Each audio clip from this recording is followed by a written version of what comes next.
Tomorrow night, it's the first game of the 3-game road trip, and Luka knows it won't be easy in Toronto. So I know they have a good record. I love the coach they have. He has them playing physical, so we're going to see in the scouting report. Lakers Talk is presented by Hoag Orthopedic Institute. When pain keeps you from doing what you love, Hoag Orthopedic Institute gets you back to you. Visit HoagOrthopedicInstitute.com to get the help you need today. And all new Lakers Talk is on right now. Here's Andy Kamenetzky. What is up, Laker fans? This is Lakers Talk. Thank you very much for being with us, whether you are listening right now, whether you are watching on YouTube, on Twitter, however you are taking in the show, whenever you are taking in the show, because we are often moving about between Lakers games, Rams games, Kings, all sorts of different teams and games that we carry here at 710. That means we are often a migrating, traveling circus, me and Funchy and DeAndre.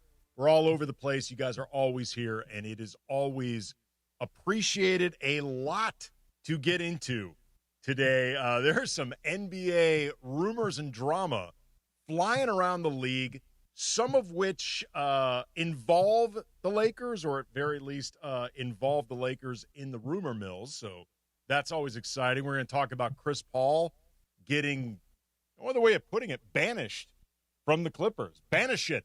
Like they would have said back in the merry old England when somebody was cast out into the evil forest. Chris Paul is... Before they stoned him to death? Well, I would like not to go there. Let's slow down, Funchy. I'd like to see Chris Paul get into the Hall of Fame, get his flowers, all that stuff. He's just being exiled by the Clippers. But he is away from the team. They have decided to part ways, or it was decided for him, it sounds like. He has not been waived. He is still on the payroll, still on the roster. They're figuring out some type of solution. This is the latest chapter in what has been a tire fire of a disaster season for the Clippers. And obviously, where Chris Paul will land next is something people are wondering about. Could he be in the mix for the Lakers, where he becomes the final member of the Banana Boat crew to play with LeBron? The ring would be complete at that point, so we're going to talk about that. Also, Giannis scrubbing his Twitter of damn near everything that would ever let you know that he is currently a member of the Bucks. There are reports speculating that he is leading up to a formal trade request. ESPN and The Athletic reporting that Team Giannis and Team Bucks are discussing potential outcomes moving forward.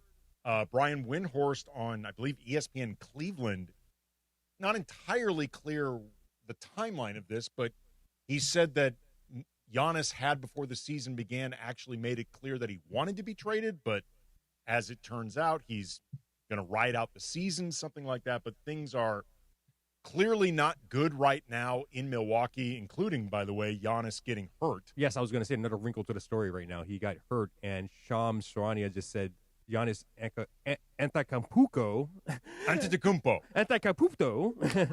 Hey, listen, if you are paying attention to the Lakers rumor mill, Funchy, you need to learn how to pronounce that last name, because there are some who believe Giannis to L.A. confirmed. We're going to talk about that coming up. I would advise everybody, because I love you all and I like anyway, Giannis. Before I was going to say, Giannis has a right calf strain. Right calf strain. Okay. We'll see where that goes. Calf strain is a scary phrase in today's NBA. Obviously, the concerns about an Achilles. We'll see where that goes. I don't want to get ahead of ourselves, including also where Giannis may end up this season. But he has, of course, been linked in the rumor mill to the Lakers, because every star that ever may even want to leave is automatically linked to the Lakers. We'll get into whether or not that's actually realistic at all. We're going to preview tomorrow's game against the Raptors in Toronto, the first of a 3-game East Coast road trip against the Raptors, Celtics, and Sixers that is shaping up to be more competitive and challenging than it seemed on paper heading into this season. All three of those teams are exceeding expectations. Sean Woodley from Locked On Raptors is going to join us to talk about old friend Brandon Ingram, Scotty Barnes, and the gang over there in Toronto. They're having a good season. Again, that's 6:30. And your calls, 877-710-ESPN, 877-710-ESPN as always. And this game tomorrow, by the way, it's going to be played without Marcus Smart. He is still dealing with those back spasms. This will be, I believe, game 3 in a row that he will now have missed. But also without Luka Doncic. Luka is going to be unavailable tomorrow in Toronto for what's being listed as personal reasons. I have seen some swirling about Twitter that this you know what, I'm going to hold off. I've not seen confirmation. I want to hold off before really getting into for sure saying what is swirling around Twitter, just because I don't want to put Luka's business out there. It's nothing bad, just so it's clear, but before going off unconfirmed Twitter talk. But regardless, Luka is not going to be available for tomorrow, so you're already talking about a difficult game against the Raptors without Marcus Smart, without Luka Doncic, and the Lakers are going to need to figure out a way to step up. And it's really important because they are coming off an absolute bleep show loss to the Phoenix Suns 48 hours ago, 125-108 in L.A. The Suns lost Devin Booker like quarter into this game, and it did not matter. The Lakers got absolutely rolled by Dylan Brooks, by Colin Gillespie. Former Laker Jordan Goodwin made his impression. Former almost Laker Mark Williams made his impression. And the Lakers, I don't want to spend too much time recapping a game that happened 48 hours ago, but basically all of the worst traits that we've seen at times from this Lakers team, despite being 15-5, they all came out on display in this game. Terrible execution on both sides of the ball, an insane amount of turnovers, an even more insane amount of points given up off turnovers. I want to say they were out fast break pointed 28-2. That's right. 28-2. Terrible. Terrible. That sounds like impossible. that actually sounds like you have to set a goal to make that happen, DeAndre. Like, they looked slow, they looked unathletic, they looked at times disinterested. It was low energy.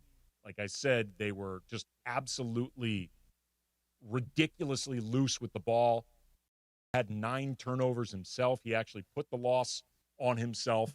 As he said, you cannot have 9 turnovers if you're Luka Doncic. Can I say something real quick? Sure. You know, they said everyone was making not saying that they were making the excuse, but the whole talk about, the Lakers come off a second night of back-to-back, 3 games in 4 nights. Like, I really looked into the Suns' schedule. The Suns were pretty much around the same timeline. They played 3 games in 4 nights as well. Like, yeah. Oh, I mean, look, does that stuff matter? Sure, it does matter. But everybody goes through it, to your point, DeAndre. Like, everybody deals with it, and you have to find ways to fight through it. It's also why it would have been better for them the night before against the Pelicans, correct?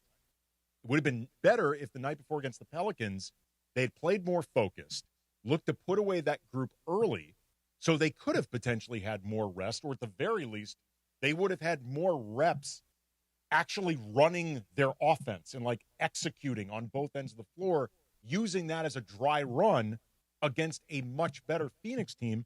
But instead, they screwed around, and JJ said afterwards, like, they were just messing around. and a Pelicans team that no Zion, no Jordan Poole, no DeJounte Murray, no Herb Jones, no Trey Murphy. Like, they had nobody. They had nobody. They had nobody. Like, other than Derek Queen and Jeremiah Fears, I think they're going to be good players moving forward, but they're not good enough to carry a team right now. And the Lakers, they effed around, and they didn't find out that night, but I think it did lead to the mentality that they had against Phoenix the next day, and this now leads them to a point where they've got, I don't want to say their backs against the wall because they're 15-5. The season's going well, but they've got this tough test ahead of them. And without Luka, without Marcus Smart on the road, they're going to need other guys to step up. That includes, obviously, Austin Reeves, Rui Hachimura, who was really quiet against Phoenix. We'll get into that. I'm very curious to see how things look tomorrow in certain respects without Luka. So we'll get into that. DeAndre Ayton needs to step up, but also LeBron. And this was, against Phoenix, one of the worst games of his career, much less as a Laker. 31 minutes, 0 rebounds, 0 steals, 0 blocks, 3 assists against 3 turnovers, 10 points on 3 of 10 shooting, much of it backloaded. The majority of those points scored when garbage time was taking place and LeBron was transparently out on the floor trying to keep alive his double-digit scoring streak. And it was pretty jarring to see LeBron still in a game in garbage time actually working to make that happen. And this comes, again, at a time where we need other guys to step up tomorrow. The Lakers need other guys to step up tomorrow against the Raptors, one of them being LeBron. Former NBA player Chandler Parsons had some comments about LeBron's performance, what he did not like about it, and also raising the questions of what LeBron can still do moving forward. So we're going to talk about that coming up next. Again, 877-710-ESPN if you want to weigh in, 877-710-ESPN. Lakers Talk, Andy Kamenetzky, 710 ESPN. The town loves a good highlight. But what happens after the lights go out? That's where real work starts. At Vista Paint, we're here for the ones that don't skip prep, who show up early, tape clean edges, and don't cut corners. We make the paint that covers, sticks, and gets it done. Going strong past the hype, because the best jobs don't need a filter, just the right tools. When you're working late and pushing through the weekend, you need a partner that stands with you. No gimmicks, no shortcuts. Just reliable products and local service you can trust. Vista Paint. No flash, just finish. Have you heard the refinancing rule of thumb that says you have to drop your rate at least 0.5% to refi because it'll take several years of savings to recoup the closing costs for a refi? The Loan Exchange says the rule is nonsense. With a Loan Exchange free closer, you can lower your rate without paying any cost whatsoever. That's right, lower your rate with no cost and your balance doesn't go up. You start saving on the first day you have the loan and every day thereafter. If you decide to move next year or rates drop further, you can exchange that loan for another without losing a dollar that was tied up in closing costs. Today's 30-year fixed free closer rate in APR is 5.875%. So if your current mortgage rate is higher than 5.875%, give the Loan Exchange a call at 855-752-9944 or log on to theloanexchange.com. It won't cost you a thing. NMLS 1637539. Loan subject to credit approval. See website for licensing information, loan terms and conditions. Equal housing lender. Call 855-752-9944 or visit theloanexchange.com. This Christmas, elevate your game. Big nights deserve big views, especially on Christmas Day. Watch the Lakers light up the holiday or catch the Kings and the biggest concerts from your own private suite at Crypto.com Arena. Make this season unforgettable. Reserve your suite now at CryptoArenaSuites.com. Some people just know you can save money on car insurance by checking Allstate first. Like you know to check Kirk Herbstreit's pregame analysis first, before talking to your brother-in-law. In this game, the key thing to watch will be the offensive line versus their front seven. If they can get pressure without blitzing, this could be a long night. Okay, Kirk. I know stuff. Ooh, checking first is smart. So check Allstate first and see what you could save. You're in good hands with Allstate. Potential savings vary, including based on how you buy, subject to terms, conditions, and availability. Allstate North American Insurance Company and affiliates, Northbrook, Illinois. Out here, pets are always by your side, watching the herd, running fence lines, or asleep at your feet. Pets are some of our favorite customers. When you bring them along to Tractor Supply, we'll always have a treat waiting. And with our price match guarantee, you'll always get the best price on their favorite food, toys, treats they love, and pet meds to keep them healthy. Tractor Supply, for pets out here. 710 ESPN. The radio home of the purple and gold and the home of Lakers talk. The 3-game road trip tips off tomorrow in Toronto, Canada. And Luka knows it's going to take a lot to bounce back versus the Raptors. First of all, take care of the ball, but then just be more physical. I feel like they make a lot of shots too, so we got to work on that too. So take care of the ball on offense end and be more physical on defensive end. Lakers Talk is presented by Hoag Orthopedic Institute. When pain keeps you from doing what you love, Hoag Orthopedic Institute gets you back to you. Visit HoagOrthopedicInstitute.com to get the help you need today. More Lakers Talk with Andy Kamenetzky rolls on.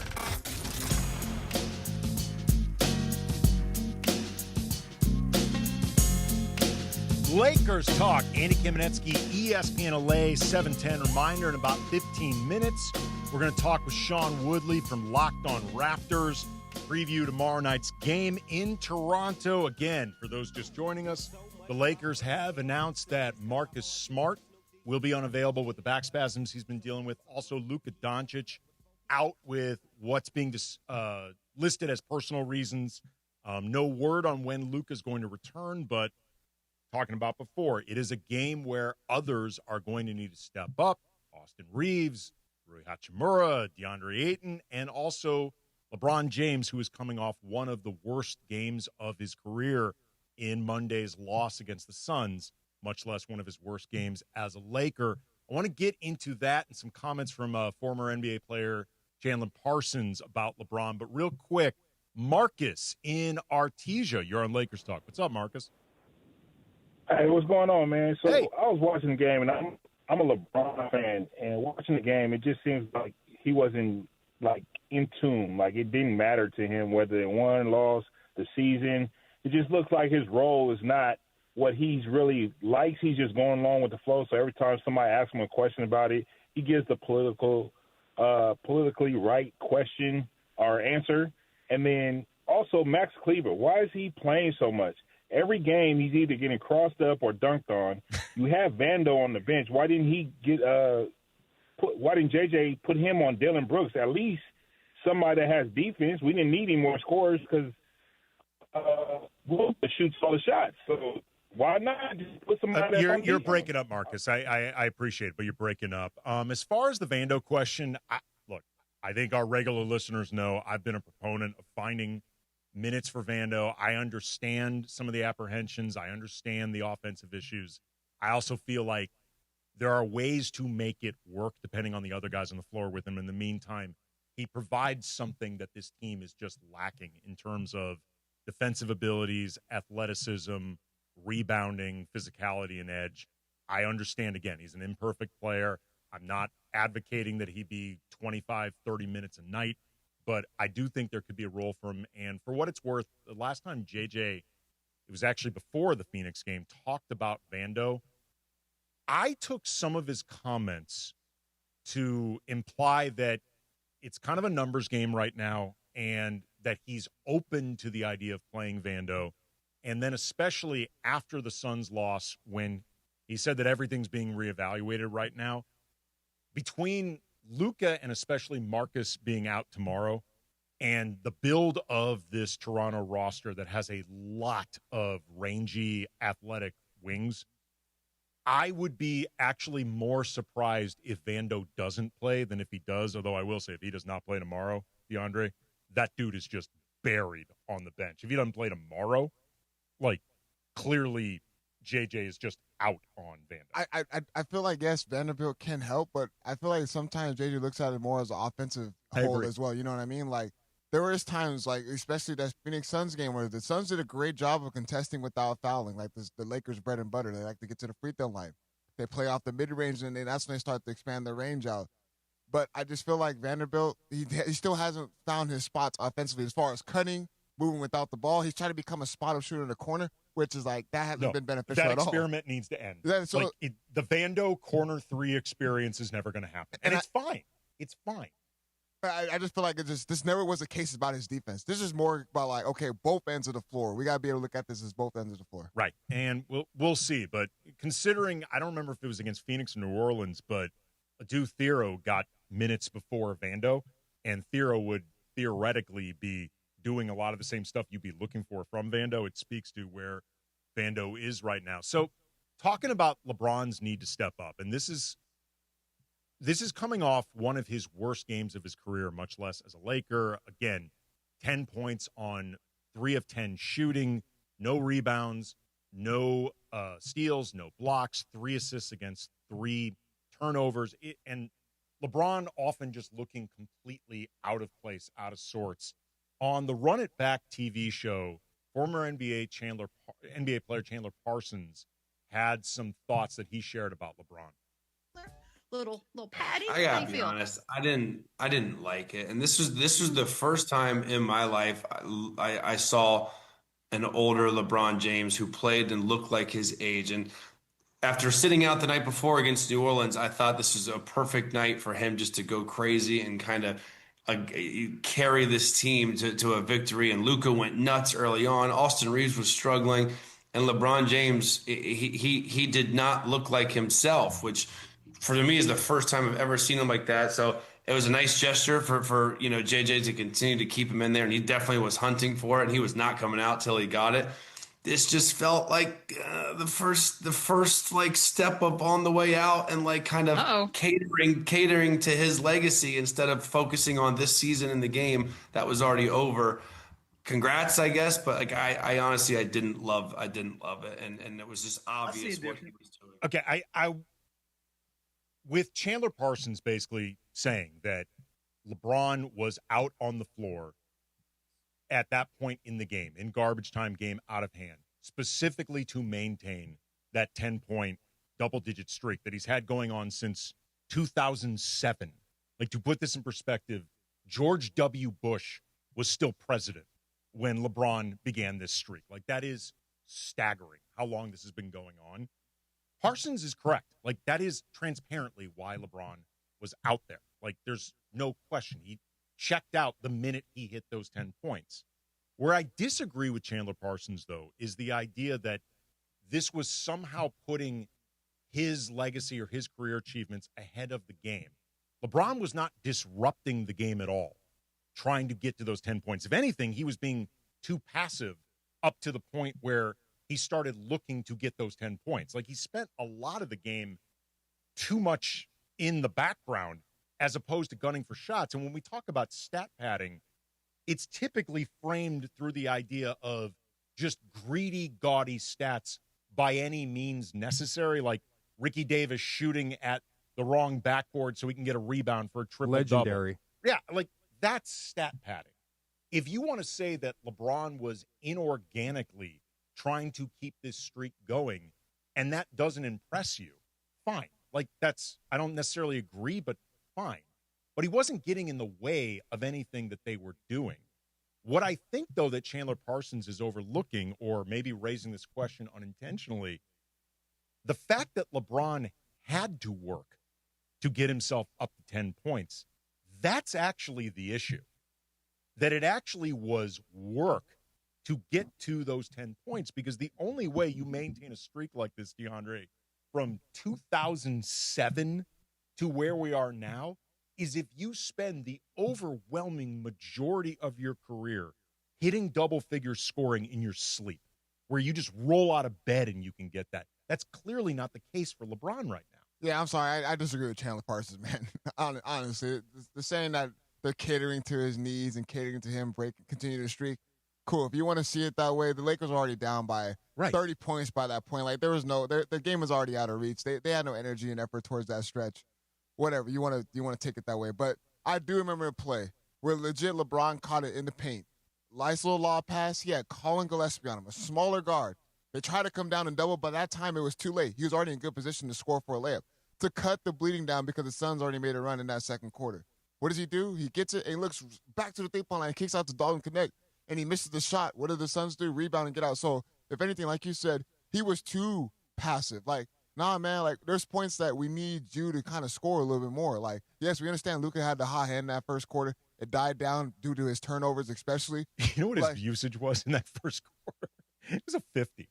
Yeah, I mean, and the crazy thing is his usage in the second quarter was somehow 55.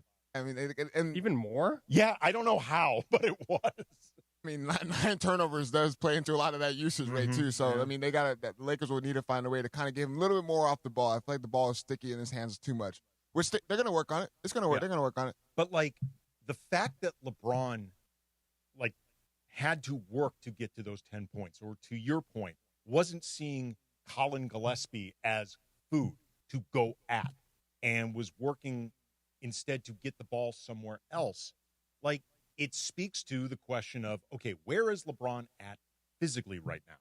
Because it doesn't feel to me like he is steadily rounding more into form physically. Like, there have been little glimpses, and there have been times where he's looked like LeBron. And so it's clear. I recognize he's still ramping himself up. He still has not had, he's still dealing with the effects of the sciatica, the effects of not having a training camp, a preseason, like all of that stuff. But even through that lens, he's looking labored, and he's not looking even like he's consistently moving in a direction physically. It feels to me, and curious what you think, DeAndre, like his role over these 5 games has actually grown less defined as opposed to more. And I can't tell if that's because they can't quite figure out what to do with him, or if because he's not ramping up physically in a way that they actually can utilize him the way they're envisioning. But either way, I feel less sure what he's supposed to be doing out there than more. Yeah, and I know he came in and tried to ease his way in because at that point, Austin Reeves and Luka Doncic, the way the duo was playing really, really well. And of course, he's seeing that. He noticed things. LeBron's not oblivious to those situations. But I understand him trying to ease his way. But there is a point in time it's like, they need you to be aggressive, especially when Austin Reeves is struggling. Well, shooting assuming he can. Assuming that's he can't. The question. That's the thing that, okay, get some time because Lakers weren't playing that bad enough to where he needed to come back right away. If he needs some more time, then, okay, it's okay. Still early on in the season where you can still ramp up and get fully healthy. Whatever the injury is, if he still has that foot injury, if he's still dealing with the sciatica, like those are going to be lingering injuries. So to try to find a solution, okay, like if you need more time, then sit out a little bit more. You guys think the streak will end this season? Yes. You do? Yeah, I agree. I think he's taking that thing to the grave with him. Seriously, man. I don't think. Look at you, man. I can't foresee him scoring under 10 points. You've been stoning Chris Paul to death. You're now already marking LeBron's grave. Like, what is up with you right now, Punchy? I'm just saying. Like, I just cannot fathom him, even the way he's playing now, to score under 10 points a game. I just can't. He's gonna try to keep the thing alive. Yes. So it's clear. I'm not being critical of him. Like, this streak is amazing. I can see why he wants to keep it alive. Again, if people think the way he's doing it, like against Phoenix, is totally inorganic and it almost feels cheapened, like, I understand where you're coming from. I don't necessarily agree, but I get it. I think he's going to try. I'm just wondering, ask me in 3 weeks. I mean, honestly, if in 3 weeks he still looks inconsistently physically where he wants to be and where the Lakers want him to be, that's when I start to worry or grow skeptical that he can keep the thing going. But AK, the last time LeBron scored under 10 points in a regular season game was clearly 2007. Kevin Durant wasn't in the league yet. Cooper Flagg was just 15 days old. 15 days. George W. Bush was president. Yep. The iPhone wasn't released yet. Dude, it was a year before The Dark Knight came out. I mean, like, it was a year before. Okay, to put this in perspective, it was a year before Kobe won MVP. Whew. Like, it's been a minute since Kobe was MVP. Yeah. It was a year. It was like a year and change before that. That's how long this streak has been going. But to me, the larger question isn't like whether or not you thought that this was cheapened or, it's pathetic that he cares so much, like whatever. To me, the actual issue is that it's work now. Like, LeBron playing basketball right now is work, and we'll see where it goes. Coming up next, going to preview tomorrow's game against the Raptors in Toronto with Sean Woodley from Locked On Raptors. This is Lakers Talk, Andy Kamenetzky, 710 ESPN.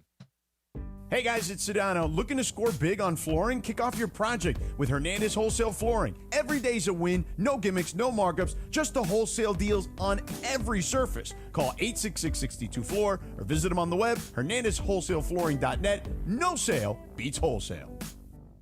Morales here, and if you're in the market for a new ride, there's only one place to go. You know where it is, the Big Cat Felix Chevrolet. You know, the one right off the 110 in downtown LA with that classic black cat, Felix the Cat, smiling down on Figueroa. They've been serving Angelitos for over 100 years with unbeatable deals, an amazing selection, and service that treats you like family. A la familia. So whether it's a brand new Chevy or a certified pre-owned, make your next stop Felix Chevrolet. Head over to Felix Chevrolet, the Big Cat today. Ask for my guy, the GM Nicky D, and say, hey, I want to see that Big Cat. Lakers fans, there's never been a better way to get closer to the team. Take the purple and gold with you wherever you go by downloading the Lakers app. Presented by BB Go. Get access to exclusive sweepstakes, breaking news, live game updates, must-see highlights, and more. The Lakers app is available in the App Store for free. Make sure to stay locked in all season long and always be game day ready with all the info you need to know for each game. Lakers app has you covered, Lake Show. Download the app now to your iPhone or Android.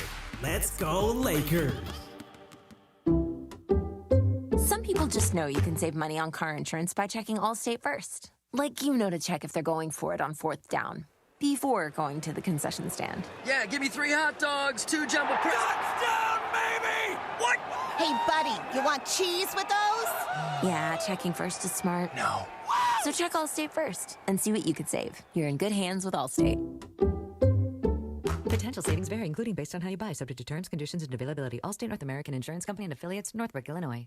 Tire care shouldn't come with extra costs or surprise fees, and it should be simple, straightforward, and stress-free. So at Midas, they're rolling out the limited lifetime tire guarantee. Included with every tire purchase with paid installation, you'll pay nothing for flat repairs, nada for flat replacements, zilch for tire rotations every 5,000 miles, and 0 for other preventative maintenance. So with this limited lifetime tire guarantee, you'll pay a whole lot of nothing compared to what the other guys charge for tire care. That's a limited lifetime tire guarantee only at Midas. More Lakers talk with Andy Kamenetzky rolls on. It was a lackluster performance in Monday night's loss to the Suns. Just nothing went right for LA, and they suffered their 5th loss of the year. Very simple. If you don't play hard against that team, you're going to get exposed. Lakers head coach J.J. Redick knows you got to bring it against one of the best defensive teams in the league. Maybe there's brain fog from 3 and 4 nights. I don't know.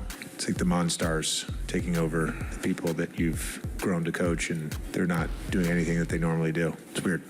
Lakers Talk is presented by Hoag Orthopedic Institute. When pain keeps you from doing what you love, Hoag Orthopedic Institute gets you back to you. Visit HoagOrthopedicInstitute.com to get the help you need today. And all new Lakers Talk is on right now. Back to Andy Kamenetzky.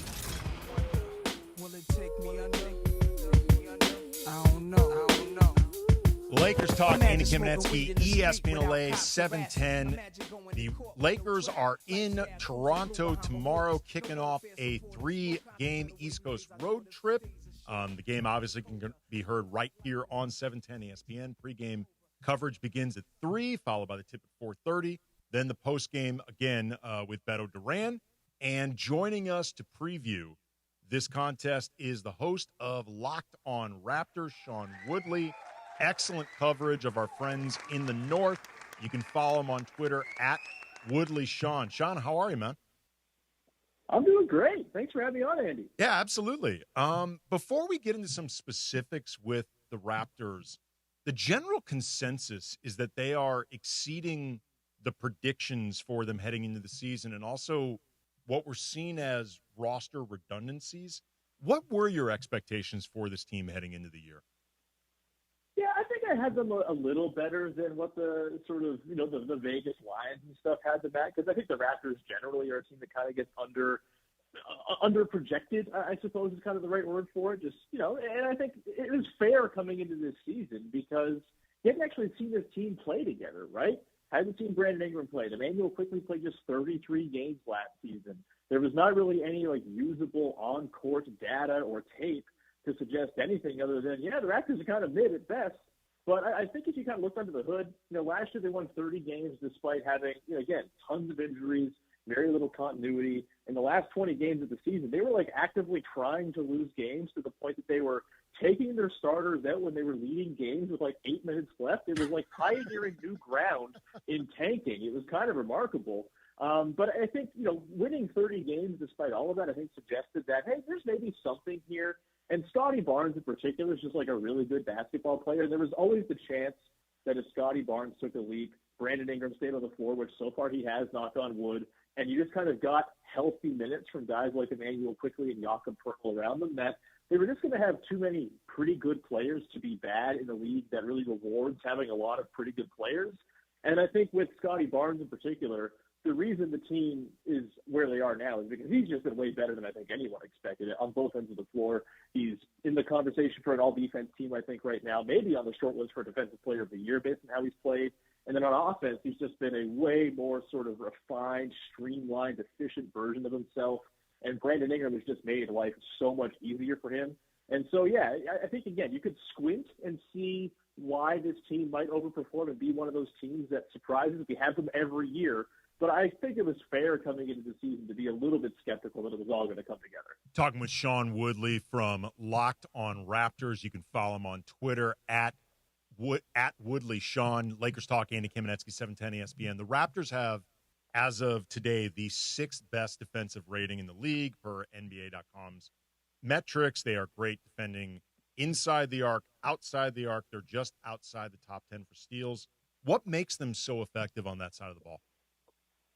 I mean, I mentioned it already. Scotty Barnes is kind of the guy who drives their entire defense. He is just, if you watch a Raptors game, you'll see it tomorrow night if you've not watched him so far this season. He's just all over the place. He covers so much ground. He's there putting out fires all over the place.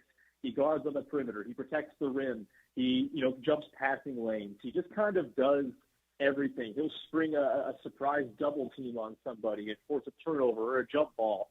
He's just like a really smart, heady defender who's also 6'9" with arms that go for days, and he's super athletic. And so, yeah, I think he's the guy that it all kind of flows from. Beyond that, I mean, you look at the roster, and it's not exactly loaded with, like, guys you would call defensive ringers. That's why I was asking him. Jakob Poeltl's 100%. Yeah, Jakob Poeltl's pretty good. Jamal Shead is a really pesky on-ball defender. I think Emmanuel quickly has shown some good stuff at the point of attack this season as well. But, yeah, I think this is just like kind of a really well-coached team. I think they kind of know where they butter their bread, and they've really adapted throughout the season, Andy. At the start of the season, they started 1-4. They had a bottom 5 defense in those first 5 games, and they were really trying to play kind of the Oklahoma City Thunder style of defense where they were just being super aggressive, high pickup points, full court press, and they were getting burned. And as it turns out, this team, which has a lot of length. I mean, Brandon Ingram just at 6'8", 6'9", with the arms as long as his, as the 3 next to Scotty Barnes, Jakob Poeltl. Like, it's just a team that if they're conservative in how they play defense and they kind of play on a string and for one another, which I think has been a real obvious thing when you watch them play defense. They're super connected. They're rotating beautifully. They know exactly where each guy needs to be to fill in for the help when someone else goes somewhere else to help. It's just, again, like a well-coached, pretty unified team. I do think there's a little bit of luck baked into it. They have the second lowest opposing three-point percentage allowed so far this year. That's kind of luck-based, I think. They may be doing something to affect that a little bit, but you always expect a little bit of a regression to the mean with that. And then I think as well, they haven't played the hardest schedule in the league. They've only actually played 1 top 10 offense so far this season. I think now 2, actually, after playing the Knicks on Sunday. And so the Lakers will only be the 3rd top 10 offense they've played all season long. I'm fascinated to see if they're sort of, better than the sum of its parts defense can hold up against the potent offense. I know no Luka Doncic, but still, Austin Reeves, LeBron, the whole thing. I think it's going to be an interesting test, and I think this next couple of weeks for the Raptors, where they have some tougher opponents and some good offenses on the slate, are really going to kind of tell us, hey, was this defensive start smoking mirrors, or is there something really going on here? You mentioned Brandon Ingram, and he's having a terrific season, and he'd also been a blank slate for you guys heading into this year because he was traded over midseason and was injured and didn't play any games. What's made it so he and Scotty Barnes have been able to play so well off each other? Because I know heading into the season there had been some skepticism about redundancy between the two, and it seems to be the opposite. Yeah, I think for this to work, it was always going to require some adaptation from both Brandon Ingram and Scotty Barnes, and to a lesser extent, a guy like R.J. Barrett and Emmanuel Quickley. And I think just everyone's really bought in. And I think winning kind of helps that. They're 15-7. They're really having a lot of fun. And I think when that happens, you're a little more open to sort of giving up some touches here and there, to kind of conceding the offense to somebody else for stretches. And I think that's been the case. I've called it the sort of escape from New Orleans bump for Brandon Ingram a little bit, where he's not playing for the Pelicans in that sort of destitute franchise anymore. He seems just really happy to be playing on a team that's serious and, has like a real medical staff and stuff. I think he's just like pretty stoked to be in Toronto. Hey, call a spade a spade, man. It's rough. No, I mean, look over the Pelicans right now.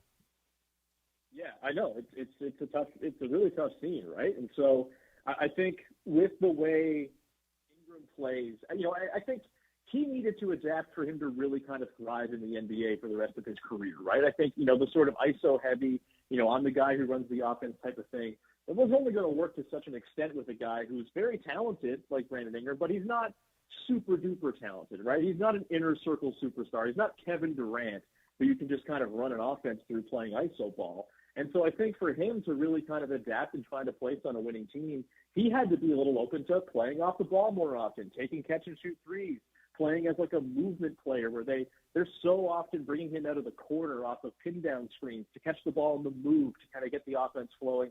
He's not isoing and dribbling the ball for 10, 15 seconds every time down the floor. And then I think in turn, that's allowed Scotty Barnes, I mentioned earlier, to just kind of have a lesser burden on offense. And I think that's just streamlined him to become sort of this like play finishing wing in a way he hasn't been able to play before. And playing off of Ingram, the sort of gravity he has, the attention he draws as a shot maker, teams are terrified of him when he gets to his office. I think Ingram's a pretty good passer. That's led into a lot of that finishing for other guys around him. It's just like, this team is kind of built on friendship and good vibes in a way. And I think that's why it's been pretty easy for a guy like Ingram to say, you know what, I used to play a certain way, and now I'm going to adapt that because I want to be part of what this team is cooking. The Lakers can be, as we saw Monday versus the Suns, very susceptible to turnovers, even more susceptible to giving points up off those turnovers, and to physicality in general. How good is Toronto at weaponizing against those weaknesses? They are extremely good at forcing turnovers and running down your throat. It's been a little bit less of a potent attack in transition since R.J. Barrett got hurt. He's not going to be available for the game tomorrow. He's a big component of their transition attack, but this is still a team that runs as often or more than any team in the NBA. This is a team that is like top 5 in both turnovers against and turnovers for. Turnovers forced, that is. Like they take care of the ball and they force other teams to give it up. They'll spring really sort of surprise strategic doubles.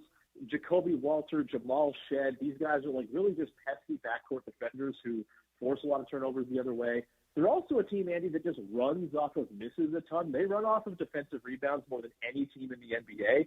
They are just grabbing and going. And so for a team that struggles stopping teams on the break, off of steals and turnovers, I think it's you got to be aware as well that if you miss a shot, the Raptors are going to try to run it down your throat the other way too. It's interesting because this used to be the way, Andy, that they just kind of had to thrive because their offense frankly stunk. The offense is good now, and so they're kind of blending this really good transition game with a really good half-court offense, and that is why, up until the last week or so since R.J. Barrett went down, their offense has plummeted a little bit, but they've been hanging in the top 5 or 6 on offense all season long as well. They've been a good half-court offense team. And I do think that, they just kind of come at you in waves, and you can't really sort of predict if it's going to be a half-court possession or a transition opportunity that they're going to go and use next to score on you. And so, yeah, if you're a team that gives up the ball a lot and has trouble stopping teams on the run, the Raptors are not the most pleasant team to play, particularly on a random night in the regular season where it's tough to prep for that stuff. Oh, there's something to look forward to, Laker fans. Talking with the host of Locked on Raptors, Sean Woodley. You can follow him on Twitter at Woodley Sean. The Lakers this is going to be the first of a 3-game East Coast road trip. And I know the Raptors have not played, I believe, the Sixers and the Celtics, but you guys are in the East. And is the conference stronger, do you think, overall than what had been expected heading into the season? 100%. It's not great.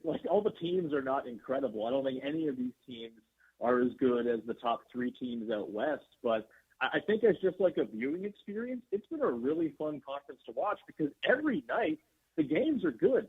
Even Charlotte lately is kind of playing a little bit above their heads and kind of figuring things out. They're benching LaMelo Ball, which is helping with that. And so you have 12 players, 12 teams that is, that are all just kind of pretty competent on a night-to-night basis. And so you get these matchups, Raptors, Hawks, Raptors, Cavs. They have played the Sixers twice. They're 1-1 against them. The Raptors, Bucks, I think there's been so many of these interesting matchups where all these teams have flaws. I think the flaws of these teams, it's kind of like a rock, paper, scissors situation a lot. And so There's like matchup issues that teams will have with one team that they can sort of press against another team. And so I'm fascinated to see like how the playoff bracket breaks in the Eastern Conference, because I think so much is going to come down to who's matched up against who. I don't really know how to pick between 1 and like 9 in the conference right now. It's kind of crazy. It's been super fun to watch. And yeah, like again, this is not, I don't think the NBA champion is coming from this conference, but as just someone who likes to watch Eastern Conference basketball at a time that is in line with my own personal bedtime, I'm having a great time watching the 7 o'clock games every single night, because you're rarely finding matchups, unless the Wizards or Nets are playing, where things are not interesting. Even the Pacers are getting healthy, and they're playing quite close games against teams too. So, yeah, a lot of talent. It's pretty spread out. It's like a conference of parity for sure, but as an entertainment product, it's been awesome. Talking with Sean Woodley, the host of Locked On Raptors. You can follow him on Twitter at WoodleySean. Last question for you. It feels like Giannis could eventually be getting moved, and obviously that's going to lead to coverage of his wish lists, his preferences, all that stuff. And I can't help but think about when the Raptors decided to roll the dice on Kawhi Leonard, knowing that he was a walkaway free agent, knowing that the odds of keeping him weren't impossible, but they weren't great either. But they just decided, we are one Kawhi away from winning a championship. We're going to go for it. And obviously it ended up paying off. They have no regrets. I wonder if another team would take that type of chance with Giannis, especially considering he's going to be under contract for at least 1.5 seasons. Yeah, I mean, he's really good. If you can get him on your team, you got to do it, right? Like, I wonder what the price is going to be. You know, we always hear this sort of top offer thrown out of all the picks, all the swaps, all the young players. And, like, you know, maybe that happens, but we've seen a lot of teams kind of get burned by that. And I feel like the market for draft picks, I feel like the Mikal Bridges trade a couple of years ago just kind of broke the draft pick market, and like no one knows what's what anymore. And so we're still kind of in this strange area where it's hard to pin down value for even the best players in the league. I mean, you guys know it. Luka Doncic is a Laker. You guys didn't have to give up basically anything. And so AD would like a word, Sean. I mean, he's a pretty good player. I mean, yeah. I mean, he would also like to play a basketball game right now, I think. Yeah. Yeah, it's yeah. You know, as far as the Raptors go with the Giannis thing, I mean, I think it's different than the Kawhi situation for them particularly. They're a little bit sort of earlier on in this era of the team. I mean, again, 22 games into this version of the team being on the floor together. I don't think they're necessarily desperate to make a move like that. I didn't mean necessarily, yeah. Sean, I didn't necessarily even mean the Raptors. I'm just thinking about, like, if another team would do what they did and just think about taking that chance. It's going to be really interesting to see how it plays out. He is Sean Woodley. He is the host of Locked On Raptors. You can follow him on Twitter at WoodleySean. Great coverage of what's been a really surprising, fun team. Appreciate the time, brother. Thank you. Anytime, Andy. Cheers. All right, good stuff from Sean Woodley, Locked On Raptors. And coming up, talk a little bit about Marcus Smart's injury and his absence tomorrow against the Raptors. We know that Luka's not going to be there, but Marcus Smart, I think his absence has really shown his value. I'll explain why coming up next. Lakers Talk, 710 ESPN. Hey, it's Chris Morales. You know, we joke around a lot that I had severe heart failure. That's when I went to a Providence hospital in the emergency room. And here's the thing about heart care. It begins with trust. That's why Providence takes the time to listen, understand, and earn yours before making any decision about your care. For me, if it wasn't for Dr. Cobb and Katie Cornella at St. Joe's in Orange, they made me trust them and they made me know. And my health and my life were going to be even better once I got out of the hospital. Providence, caring with compassion in Southern California. This holiday season, give the gift that hits it out of the park. The Rancho Cucamonga Quakes are kicking off a brand new era with exciting new colors as the Los Angeles Angels minor league affiliate. Season tickets make the perfect stocking stuffer for the baseball fans in your life. Don't miss out on fireworks, family fun, and future Angel stars playing under the lights at the Epicenter in Rancho Cucamonga. Visit rcquakes.com and give the gift of Quakes baseball today. Introducing Los Angeles' new most trusted injury hotline. Accident or injury, call Jacob and Ronnie. Call Jacob 1-800-345 6789. Call Jacob. Have you heard the refinancing rule of thumb that says you have to drop your rate at least 0.5% to refi because it'll take several years of savings to recoup the closing costs for a refi? The Loan Exchange says the rule is nonsense. With a Loan Exchange free closer, you can lower your rate without paying any cost whatsoever. That's right, lower your rate with no cost and your balance doesn't go up. You start saving on the first day you have the loan and every day thereafter. If you decide to move next year or rates drop further, you can exchange that loan for another without losing a dollar that was tied up in closing costs. Today's 30-year fixed-free closer rate in APR is 5.875%. So if your current mortgage rate is higher than 5.875%, give the Loan Exchange a call at 855-752-9944 or log on to theloanexchange.com. It won't cost you a thing. NMLS 1637539. Loan subject to credit approval. See website for licensing information, loan terms and conditions. Equal housing lender. Call 855-752-9944 or visit theloanexchange.com.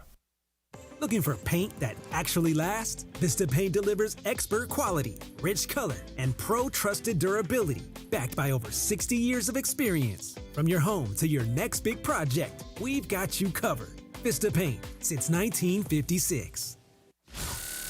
This is Lakers Talk with Andy Kamenetzky.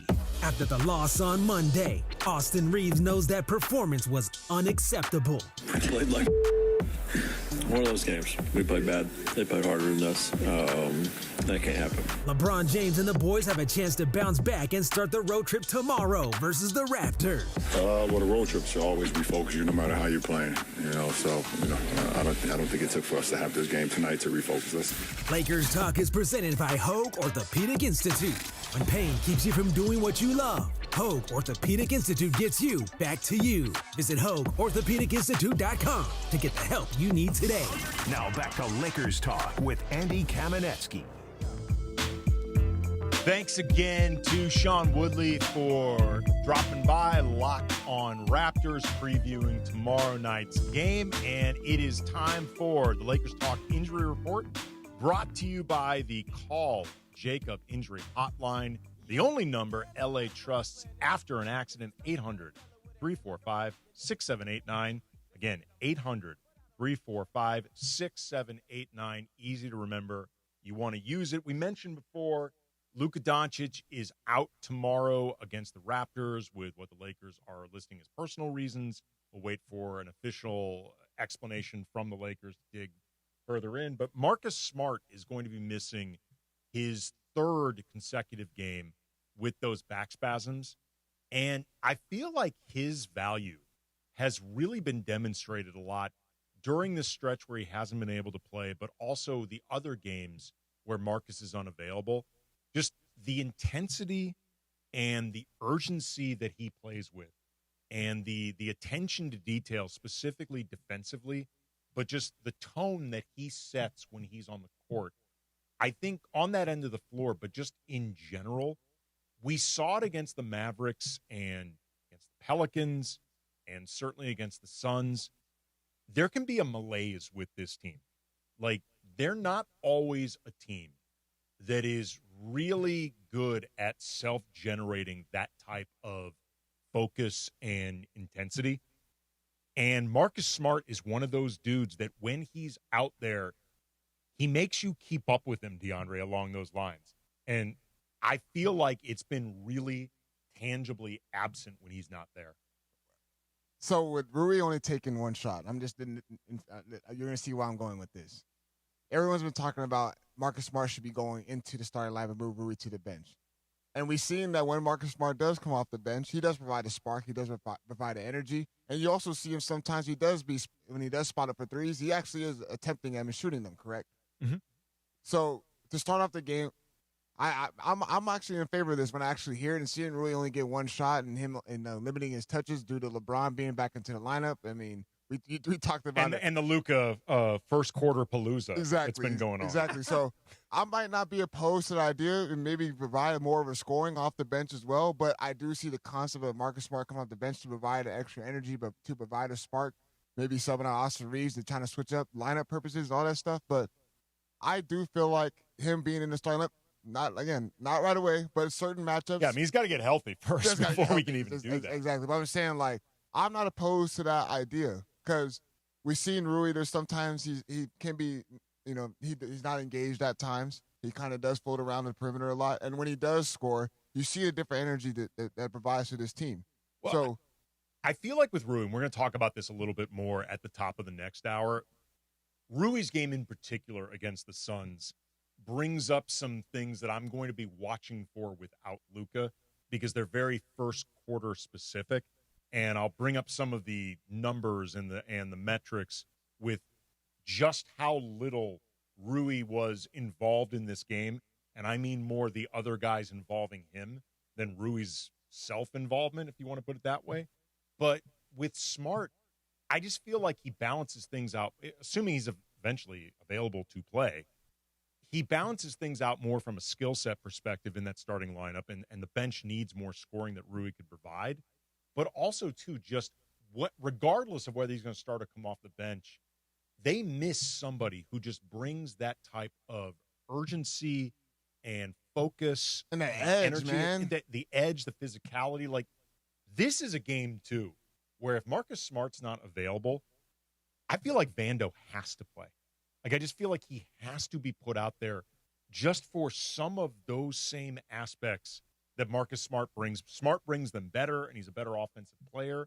But the Lakers are lacking that. And if you look at the way Toronto is built, like their two best players, Vando and, Ingram and Barnes, like those two guys and other ones, like this is a team that feels like it was built for Jared Vanderbilt to guard. Especially when you need someone like be able to guard 94 feet, make them work, make them, get in the passing lanes.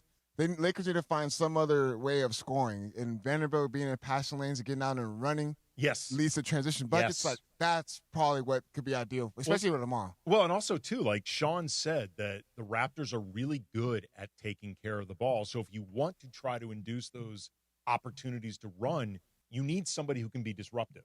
And Vando can be disruptive. Like I've been a pretty big proponent, the Lakers talk regulars know. I would like to see a place for Vando. I'm not looking for him to play 25 to 30 minutes a night. I just feel like, it's like Liam Neeson in Taken. He has a very specific set of skills, and I feel like those skills could be used by this team. Like, it's pretty lacking.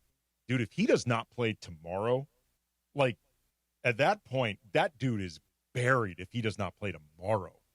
By the way, I saw something very funny in the YouTube chat. Someone said, need the return of LeBronto. He was good. That used to be he actually is what ultimately led to the Raptors trading for Kawhi. Like, in a lot of ways, LeBronto is what ultimately led to the Raptors saying, bye-bye, DeRozan. Well, like, they had gone as far as they could with DeRozan and Lowry. And that was a real – look, if LeBron had not been in that conference, they likely make it to the finals. Was Valanciunas on that team as well? Yeah. Yeah, Valanciunas on that team. He was for a while. I know Marc Gasol was there when they won the championship. He came when Kawhi came in, right? Danny Green came over. I don't remember about Marc Gasol already there? No, Marc Gasol was, I want to say, don't hold me to this, I want to say he was a mid-season trade that year. Not 100% sure, but I want to say he arrived around mid-season. I believe so, because that's when Valanciunas went to Memphis, right? Or It might be. I don't think Valanciunas got a ring, but like Norm Powell was on that team, and they had gone for several years with Lowry and DeRozan to the Eastern Conference Finals. They kept running, baby. They kept running into LeBron, but like that, in a lot of ways, they have that ring because of LeBron. All right, coming up, we're going to talk about the drama swirling around Chris Paul and Giannis and how, if at all, it can be connected to the Lakers. But I also want to talk about Rui and his game Monday against the Suns, and what we might learn about it moving forward from Luka's absence. Get into all that coming up next. Lakers Talk, 710 ESPN. Hey, Rams fans, this Saturday, December 6th, stop by the Westlake Village Verizon store and meet the Rams cheerleaders and the best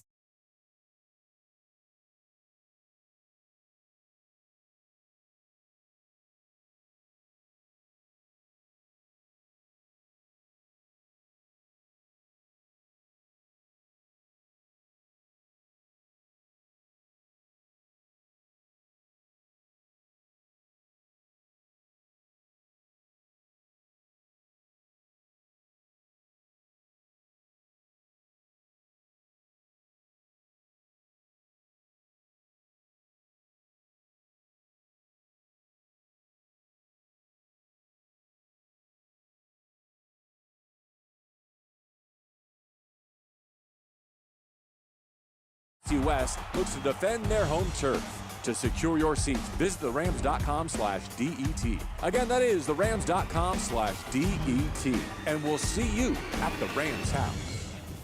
Individuals and businesses with tax problems, listen carefully. Do you feel like you're losing control of your finances? If you owe over $10,000 in back taxes or have unfiled tax returns, we can help you take back control. The IRS is the largest and most aggressive collection agency in the world, and they can seize your bank accounts, garnish your paycheck, close your business, and file criminal charges. Take control of your tax problem now by calling the experts at U.S. Tax Shield and take advantage of the Fresh Start program and new laws that may allow us to negotiate a settlement for the lowest amount possible. Our team of tax attorneys and enrolled agents can stop collections and get you protected so you can take control of your financial future. U.S. Tax Shield offers a price protection guaranteed quote to get you protected today. U.S. Tax Shield is A+ rated with the Better Business Bureau, so call now. 800-687-5192. That's 800-687-5192. U.S. Tax Shield. 800-687-5192. Hi, it's LeBron. The Lakers play here. 710 ESPN. KSPN, Los Angeles. A good karma brands radio station. This is Lakers Talk on 710 ESPN. Monday night, the Lake Show took a 7-game winning streak in the Crypto.com arena, but ran into Dylan Brooks and the Phoenix Suns. Just nothing went right for LA, and they suffered their 5th loss of the year. Lakers going to drop to 15-5. I feel like definitely it was different defense than other teams, so it was kind of confusing. But like I say, just can't have that. Tomorrow night, it's the first game of the 3-game road trip, and Luka knows it won't be easy in Toronto. So I know they have a good record. I love the coach they have. He has them playing physical, so we're going to see in the scouting report. Lakers Talk is presented by Hoag Orthopedic Institute. When pain keeps you from doing what you love, Hoag Orthopedic Institute gets you back to you. Visit HoagOrthopedicInstitute.com to get the help you need today. And all new Lakers Talk is on right now. Here's Andy Kamenetzky. Lakers Talk, Andy Kamenetzky, ESPN LA 710. We are going to get into all the drama right now involving Giannis and involving Chris Paul, and if they may or may not be connected to the Lakers. Also want to get into tomorrow's game against the Raptors. That is at 4:30 local time. Pre-game coverage begins right here at 3 o'clock with Beto Duran. He'll also have the post-game. All Lakers games can be heard right here on 710 ESPN. But before getting into that, Mitch in New Jersey, you're on Lakers Talk. What's up, Mitch? How's it going, Andy? Hey. Happy holidays. Yeah, you as well, man. Yeah, I think LeBron will play a little better. I don't think he play any worse. Maybe get such 20 points. That's too low by his standards. But I think Reeves is going to play much more and much, well, he can. How much better can he play? But I think I like to see more of the bench. And why not give Bronny? Let's see what Bronny has. Let's see what he can do on the real minutes, not garbage time. To your point, Mitch, and appreciate the call, this could be an all hands on deck because they're going to need a lot of contributors. If you are just tuning in now, Luka Doncic will not be playing tomorrow with in the game against the Raptors. He is not with the team for what's listed as personal reasons. Also, Marcus Smart is going to miss the game as well. He is still dealing with those back spasms. I want to say this is going to be the 4th game he misses, 3rd or 4th in a row, but is now, I believe, the 2nd separate stint of those back spasms. So obviously this is something they're working to get under control. We've talked a lot about the possibility of Marcus Smart maybe moving into the starting lineup, and I am a proponent of it, but the truth is until the dude is actually healthy and able to be there, it doesn't really matter. Again, the Lakers Talk injury report brought to you by the Call Jacob Injury Hotline, the only number LA trusts after an accident. You call 800-345-6789. Again, call 800-345-6789. Insanely easy to remember. So we're talking about Rui, DeAndre, and he only had 1 shot in the loss against the Suns, 0 points. He was basically a ghost in this game. Like, he had no presence whatsoever. And I looked up, because I remember my brother Brian and I were talking about this on Locked On Lakers. Available 5 days a week everywhere you get your podcast, Monday through Friday, always free. And for the sickos who like to watch, there's a YouTube component. Slipping, man. It's the second hour. Well, there's a lot going on right now. We heard Luka wasn't going to play. I got caught up in the actual team and not naked self-promotion. I'm kind of ashamed of myself. But we were talking about in our post-game reaction show to the loss on Sunday that, like, Rui's touches and his involvement in this game, his usage, I was like, I'm going to look it up the next day when the NBA site has these numbers. They don't have them readily available, but I'm like, I bet they are insanely low. They were even lower than I thought they would be. Rui had, in 23 minutes, DeAndre, 16 touches. In other words, he touched the ball 16 times in 23 minutes. That's crazy. That's it. To put it in perspective, like just how low that is. Jackson Hayes had 16 touches. He played in that game about 9 fewer minutes, and he's somebody that has to have everything spoon-fed for him one way. Like, not to detract from Jackson, but he's a lob threat. You have to give him the ball in order to do the lob. He had the same amount of touches. Like, it was crazy. Rui's usage rate in this game, 1.7. His usage in the first quarter is, I'm not joking, and I double-checked this like 3 times because, like, there's no effing way this is correct. His usage in the first quarter, 0. It was actually 0 in the first quarter, meaning, for all intents and purposes, they don't break down touches by quarters at NBA.com, but for all intents and purposes, the dude did not see the ball in the first quarter. And Rui said as much after that game that, he's like, look, I understand I'm on a team with 3 great scorers, 3 great players. That's what I signed up for, but, like, I've never not touched the ball. How many minutes did he play total? 23. I mean, that is insanely low. And I think this is connected also to, not entirely, but it is connected to the first quarters that we've seen where Luka is just going berserk. And these first quarter, these explosions where he's putting up like anywhere from like 15 to 25 points in the first quarter, they're breathtaking to watch, man. Like, they're incredible. And he's been doing it typically with very high efficiency. He's getting to the line. It's not like he's putting up 20 points on 16 shots. Like, he's doing this efficiently. But there is a question, I think, of how much he's taking other guys out of rhythm to lay a foundation for the game. And regardless, the Lakers aren't winning these quarters. And that seems crazy that you would have one guy by himself putting up 20 points in the first quarter, and you're either tied or losing those quarters. I mean, you would look at it, too, like, I'm just like, the bench, the way the scoring from the bench comes, you don't really get that much. Like, Gabe Vincent, if he's not spot-up shooting, well, you're not going to get much offense from Gabe Vincent. And you look at, like, again, I just look at Jake LaRavia. Honestly, I don't know where he's kind of been MIA and offensive as well, but I know, again, it comes off of him getting off a rotation and the ball's moving.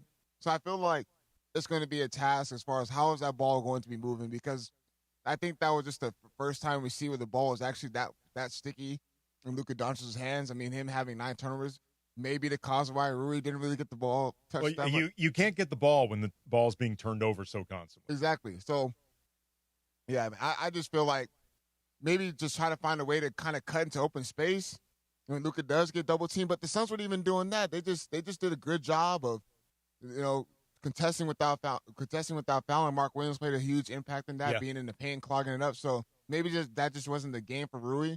Hopefully that wasn't just the case. Yeah, we'll see what happens moving forward. And I'm curious to see how things look tomorrow against Toronto. And I want to make it clear, I don't think it's not me setting up to try to imply that the Lakers are going to be better without Luka. Like, they're not. They're not going to be a better team without Luka. But by definition, you can't have these Luka-palooza first quarters if he's not playing. So I'm curious to see what this looks like between, will we see a more assertive LeBron, assuming he is physically capable of doing that? How this affects Austin, what Rui looks like, his involvement. There's a trickle-down effect. But also, like, the real playmaking, like, Luka is the one that kind of does, the actual playmaking. Besides Austin Reeves, because Austin Reeves does a great job of creating You know, he does, and his assist numbers have gotten up this season compared to seasons previously. But I'm just curious, like, the playmaking aspect, as far as, like, the ball movement, the player movement, all that stuff. Like, is the ball going to be more in LeBron James' hands going into tomorrow's game? I believe so, but we don't really we want LeBron James to kind of play off ball more. So there's going to be a lot of things that's going to be going on tomorrow night. Really, really curious to see what tomorrow looks like. Al in Monterey Park, you're on Lakers Talk. What's up, Al? Hey, Andy, how's it going? Good, man. I really think that it's a good idea to put Marcus Smart in the starting lineup. However, instead of putting Rui on the bench, I think you need to put Reeves on the bench because Rui does better when he's the third option, and Reeves and Luka at the same time are a really serious deficit in defense. So I think that would solve two things, defense and offense on the bench. I appreciate. What do you think? I appreciate the call out, and I think you can make a basketball argument for Austin coming off the bench. I don't know if it's a rock solid strong argument, but I think you can make it. But for Austin's an impending free agent, man. They want to keep him. This is not going to be the season that he comes off the bench. Like small P politics, you can agree with it, disagree with it. I'm just telling you, for both, I think basketball reasons, because I think they prefer him starting, but also small P politics, it ain't going to happen. Coming up next, we're going to get into some NBA gossip involving CP3, Giannis, and the Lakers. That's all coming up next. Lakers Talk, 710 ESPN. DeMarco and Travis have taken over Afternoon Drive. Weekdays starting at 3 p.m. Had some fried pickles. Oh, those are good. Oh, DeMarco. Fried pickles. Oh, yeah. Oh, those are good, man. Oh, yeah. Are you dipping them? The little Chipotle ranch on the side. Okay, now you're talking. Just unbelievable. Like just, Spears? No, chips. Fried chips. So fried pickle chips. Fried pickle like the chips. kind you put on a burger? Like coin. Yeah. Okay. Yeah, one biters. Just boop, boop, boop. One word description on how it tastes. Salty and awesome.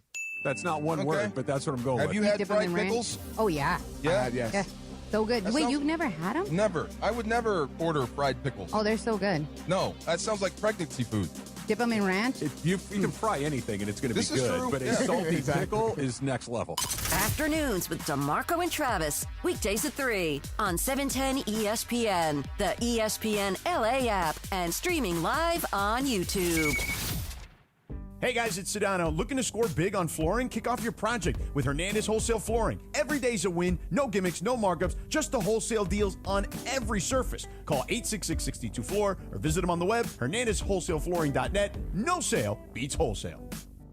Hey, it's Mace. It is the holiday season, best time of year for sports with bowl games and basketball matchups and playoff pushes, all happening at once. And while you and I are out making decisions every day, what gifts to buy, what to eat, which game to watch, there's one place where it feels good to be right. That is Prize Picks. New feature alert.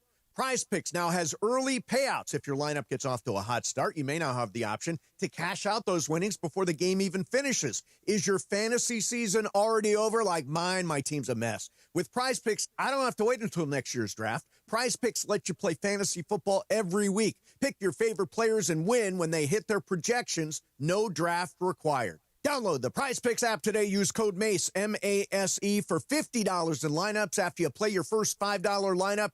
That's code MACE, M-A-S-E, $50 in lineups after you play your first $5 lineup. Prize Picks, it's good to be right.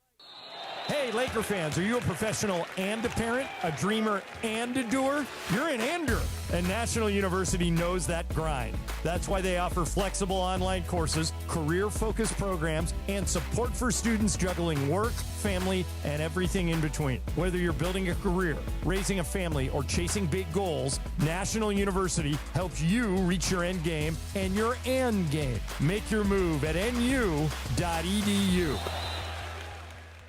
We all hear the radio ads about the IRS. They tell you to be afraid, to be scared, and they try to frighten you into calling. I'm not here to do that. Tax Relief Advocates is different. TRA is here to tell you that if you owe money to the IRS, whether it's $5,000, $50,000, or $500,000, we have a solution. It doesn't matter if you're sitting in your car, at work, or with your kids. No matter where you are, call now. 800-575-6759. Don't lose hope. TRA can eliminate or reduce what you owe to the IRS. Generous programs are now available that can give you a fresh start. Our passion is taxes and helping individuals fix their IRS problems. We have over 1,000 5-star reviews on Google and an A+ with the Better Business Bureau. You don't need to be afraid of the IRS any longer. End your tax nightmare today by visiting us online at TRA.com or call 800-575-6759. That's 800-575-6759. Tax Relief Advocates. Real solutions for real people. This is Lakers Talk with Andy Kamenetzky. After the loss on Monday, Austin Reeves knows that performance was unacceptable. We played like one of those games. We played bad. They played harder than us. That can't happen. LeBron James and the boys have a chance to bounce back and start the road trip tomorrow versus the Raptors. Well, the road trip should always be focused, no matter how you're playing. So I don't think it took for us to have this game tonight to refocus us. Lakers Talk is presented by Hoag Orthopedic Institute. When pain keeps you from doing what you love, Hoag Orthopedic Institute gets you back to you. Visit HoagOrthopedicInstitute.com to get the help you need today. Now back to Lakers Talk with Andy Kamenetzky.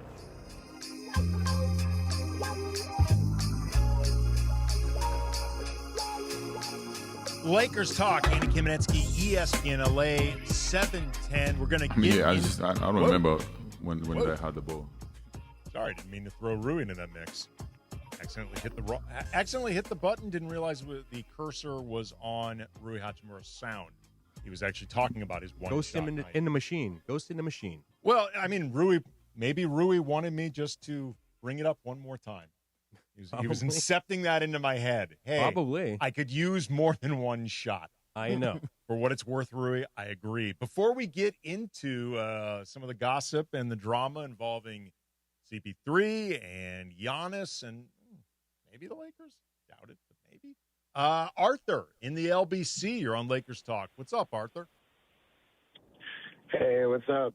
Hey. I just wanted to talk about, I think the Lakers have two problems, basically. The first problem is style of basketball is clashing. I think that Luka is playing one style, that individual style of basketball, where he pretty much hates to almost make the hockey assist, right? He wants to, make every play. And then you have LeBron, who wants to kind of play that team basketball. And then you have Austin, who can play both ways. But obviously, I think he's trying to get paid and show his value. So right now, that's kind of stepping into Luka's, shadow. And I think problem number two is just overall egos. I think, and nobody's going to say it on the Lakers, but there's an ego issue. So they don't know who's the top dog, who are they following? The organization's kind of following Luka, but the players are kind of following LeBron, and Austin might be the best player on the team. So it's really confusing as to who's the top dog. Arthur, I appreciate the call. I can tell you right now, they all know Luka's the top dog on this team. They know it because Luka's the best player on this team. They also know it because they're not stupid. They've been around the league. They know it's Luka's franchise. The Lakers have not made any subtle bones about this.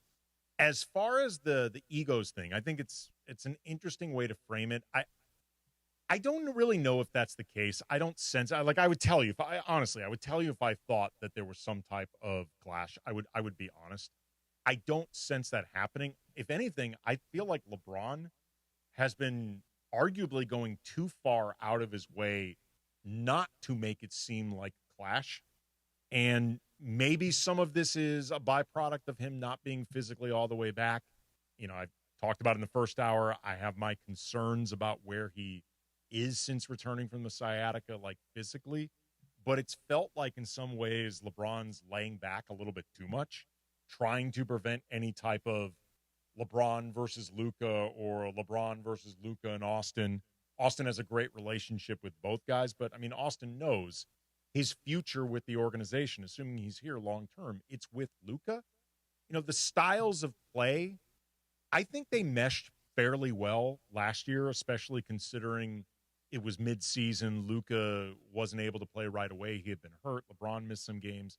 I think right now the lack of meshing is more about the time that LeBron's missed and then some of the games that Luka hasn't been available, Austin hasn't been available, other guys. They have not had their whole complement of players together very often.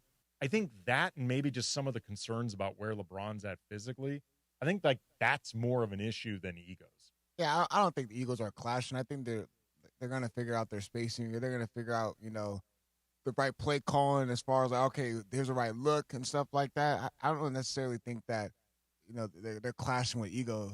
Also, like him saying that like Luka Doncic is kind of being a little selfish or like, individual basketball. I don't really see that that's the case at all, because there's a couple passes that Luka does make to get others open, or when he drives to the basket and he comes off of a 2, kicking out, like those are signs you see of like, okay, there's a real fluid offense. I get it. There's times that Luka Doncic comes down the court early in the shot clock, there's a step back and all those things, but it's still too early to really feel like and say that ego is an issue. All right, so you guys want to begin with CP3 or do you want to begin with Giannis?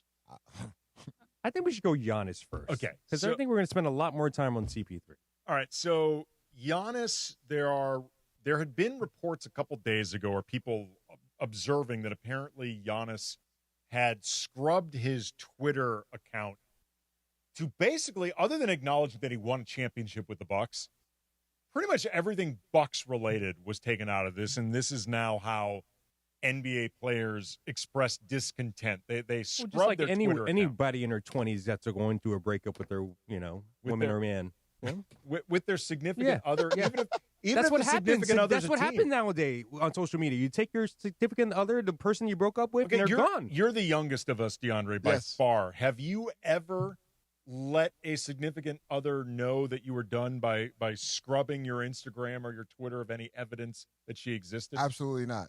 I told him straight up, hey, look, I'm sorry, this ain't working out. And then afterwards, you would take her pictures off your social media. That's what happened. Afterwards, of Yeah, course. see? Hold Exactly. on. Afterwards, yes. But as far as me, like, going straight to my Instagram, taking off, then addressing the issue, I'm going to address the issue personally, and then, I'm going to take it down. So that had gotten a lot of people's attention about what's been going on with Giannis and the Bucks, that relationship. The season's not going particularly well, especially when Giannis has not been available, and that might be an issue now because he left tonight's game with a non-contact calf injury, which is always a little bit nerve-wracking. We don't know yet any details beyond that, but ESPN and The Athletic both reporting that Team Giannis and Team Bucks are going to be having conversation about his future with the organization, whether he might want to be moved. This, by the way, is on the heels of the Bucks having moved heaven and earth to keep the dude around. Like, they stretched and waived Damian Lillard's money, which is going to haunt them for several years. They used the space that they gained by stretching and waiving Dame to bring in Miles Turner, who is a nice complimentary player, but if he's your best player, your team may be in trouble. Not maybe, they are in trouble.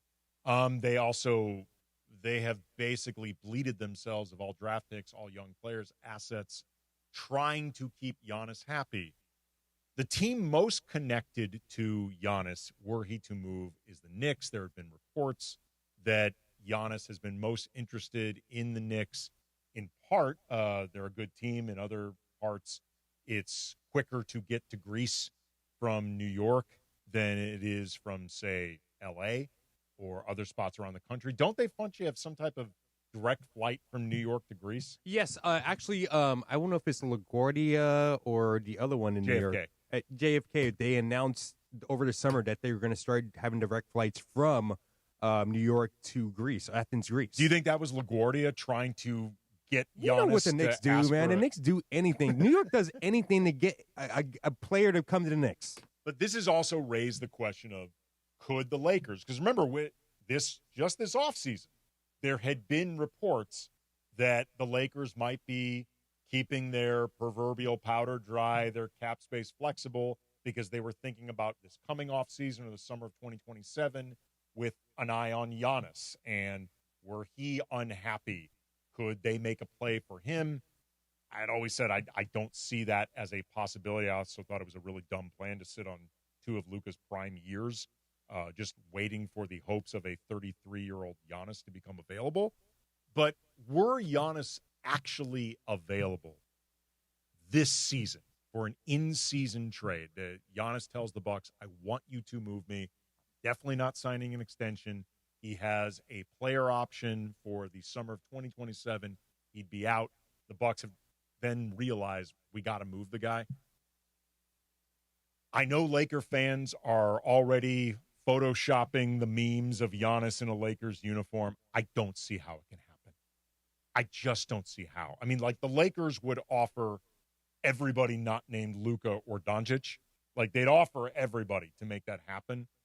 But for the time being, they only have one draft pick that they own outright that they could move. Like, you can have swaps or whatever, but those aren't going to be that valuable for a team with Luka and Giannis. The ability to swap those draft picks, you're likely going to have a better one yourself. And even if you include Austin, and Austin's having a hell of a season, Austin is 27 years old. And I would argue he is too old already for what Milwaukee would want to do and needs to do moving forward, trying to rebuild the team. Milwaukee's not a free agent destination. Austin's already 27 years old. You're not going to be able to put the pieces around Austin, even if you think he's good enough. You know what, Andy? I would one. say Milwaukee might be a great destination for Austin if it was like next to Arkansas. If they could just move the state. Yes, because he's from Arkansas, right? Unfortunately, last time I looked at a U.S. map, Arkansas is dead-ass south and Wisconsin is dead-ass north. All right, exactly. So that doesn't really work. And Austin is a walk-away free agent potential. Like, this summer, he is going to become an unrestricted free agent. There are going to be teams around the league that have cap space, and I don't anticipate Austin wanting to spend his prime years in Milwaukee as part of a rebuild. Yeah, absolutely not. I don't think that's it. Yeah, because as soon as Giannis is most likely going to be getting traded, correct? Like, I mean, he's going to. It's looking that way. It's looking man. that way right now. We've been down this road. They're saying, like, Austin's on an expiring contract. There's no guarantee that he's going to resign with the Bucks if he's going to test the free agent market. Like, no, I mean, unless the Lakers and Bucks can somehow get together and work out like a 3-team deal where Austin goes somewhere that through back channeling they feel reasonably confident he's going to re-sign. This is the problem with Austin being the Lakers, I think, best trade piece insofar as talent. He's a walk-away free agent. Like, he's a flight risk. He could be a flight risk for the Lakers, but he's definitely a flight risk if you trade for him without confidence that he's going to stick around. The best player in a trade that the Bucks make for Giannis cannot be somebody that they lose this summer. That's a disaster. Like, I don't think Austin's the right fit for them anyway, but even if he was, the fact that he can walk. 877-710-ESPN if you disagree with me. 877-710-ESPN, but I do not see any realistic world where the Lakers can make some type of trade happen where they land Giannis. But if you disagree, 877-710-ESPN. I heard Cap this morning saying that he wishes that Nico Harrison was still around to kind of make these things work. Well, he's got to be in Milwaukee. Unfortunately, only one team can employ Nico at a time. And I don't think that second team is going to be happening that dude's never getting another NBA job. Like, thankfully for him, he is presumably already pretty rich because he is never working in this league again. Man. He is never working in this league. But could Chris Paul, who is apparently now exiled by the Clippers, become an option for the Lakers? He and LeBron are really close. Would that even be a good idea? Talking about that coming up next. Again, 877-710-ESPN. ESPN if you want to weigh in on Giannis or CP3, 710-ESPN. Hey, Rams fans, this Saturday, December 6th, stop by the Westlake Village Verizon store and meet the Rams cheerleaders and the best mascot in all of sports, Rampage. Plus, check out Verizon's incredible holiday deals on gifts for everyone, from the latest phones and tablets to gaming consoles, smartwatches, and more. Don't miss out. Come say hi to the Rams cheerleaders and Rampage at the Westlake Village Verizon store, located at 121 South Westlake Boulevard from 10 a.m. to noon on Saturday, December 6th. Have you heard the refinancing rule of thumb that says you have to drop your rate at least 0.5% to refi because it'll take several years of savings to recoup the closing costs for a refi? The Loan Exchange says the rule is nonsense. With a Loan Exchange free closer, you can lower your rate without paying any cost whatsoever. That's right, lower your rate with no cost and your balance doesn't go up. You start saving on the first day you have the loan and every day thereafter. If you decide to move next year or rates drop further, you can exchange that loan for another without losing a dollar that was tied up in closing costs. Today's 30-year fixed-free closer rate in APR is 5.875%. So if your current mortgage rate is higher than 5.875%, give the Loan Exchange a call at 855-752-9944 or log on to theloanexchange.com. It won't cost you a thing. NMLS 1637539. Loan subject to credit approval. See website for licensing information, loan terms and conditions. Equal housing lender. Call 855-752-9944 or visit theloanexchange.com. History lives in the Lakers. Kobe, Magic, Kareem, all the greats. And with LeBron James and Luka Doncic, we are witnessing history being made right now. The excitement never ends, and every bounce, every bucket, every moment seems to only get more exciting. You can catch every Lakers moment from way back then till now at the official Lakers YouTube channel. Get the sickest, latest highlights, in-depth behind-scenes access, historical moments cemented in time, and more at Lakers YouTube. And subscribe now. Do you owe $10,000 or more in credit card debt or personal loans? With credit card debt at all-time highs, Debt Relief Advocates is urgently notifying consumers of debt relief now being made available, designed to aid consumers with out-of-control credit card debt. Those who qualify and enroll for this relief program will only have to pay back a fraction of what they owe. This is not bankruptcy or a debt consolidation loan. This is a relief program that credit card companies would rather you not know about, as it ends your debt nightmare and saves you lots of money. Consumers owing at least $10,000 in credit card debt or personal loans can now take advantage of this debt relief as the cost of living skyrockets. Debt Relief Advocates has established a relief hotline for you to call to learn what debt reduction you may qualify for, so don't wait. For this free information, call the Relief Hotline at 800-606-8737. 800-606-8737. 800-606-8737. More Lakers talk with Andy Kamenetzky rolls on. It was a lackluster performance in Monday night's loss to the Suns. Just nothing went right for LA, and they suffered their 5th loss of the year. Very simple. If you don't play hard against that team, you're going to get exposed. Lakers head coach J.J. Redick knows you got to bring it against one of the best defensive teams in the league. Maybe there's brain fog from 3 and 4 nights. I don't know. It's like the Monstars taking over the people that you've grown to coach, and they're not doing anything that they normally do. It's weird.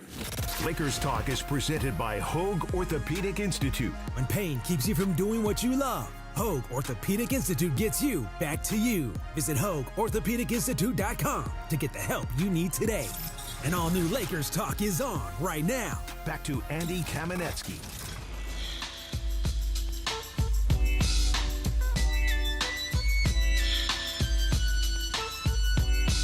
In the YouTube section of the Lakers Talk, or in the comment section for the Lakers Talk YouTube page going on right now live, Mr. Alvizi has reminded us, what's up with the Nico mural? Like, LA's got to make this happen. LA really does need to get themselves a mural of Nico Harrison. Yes. I mean, like, because I know there's always the joke about where can we put it at, though? That's the thing. Anywhere. It won't get defaced. Like, I promise you, that thing will. I think it needs to be, like, close to the arena, like downtown somewhere. Oh, here's where would be appropriate. And I don't want to put out where he lives. But, well, no, actually, no, I don't. I was about to say where Luka lives, except Luka probably doesn't want people to know where he lives. No, there's no murals on that part of town. Well, it would be. No graffiti on that part of town. It just would. True.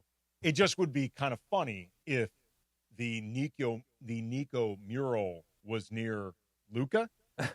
But I would say, yeah, somewhere around here, or I don't know. I mean, and then every day on the day that Luka got traded here, we go with candles over there to Nico's mural. It's like the reverse sad tribute, right? Well, okay, you know how across LA there's like Little Tokyo, yeah. There's Chinatown, there's Koreatown, there's Little Ethiopia near where I live. Oh yeah, definitely. There's Filipino town. Is there a Little Slovenia? or I like don't know, Slovenia man. town? I don't know. In L.A. Yes, there Because must be somewhere like Russian town or something. If Around there is a little Slovenia in L.A., that's where you put the Nico mural.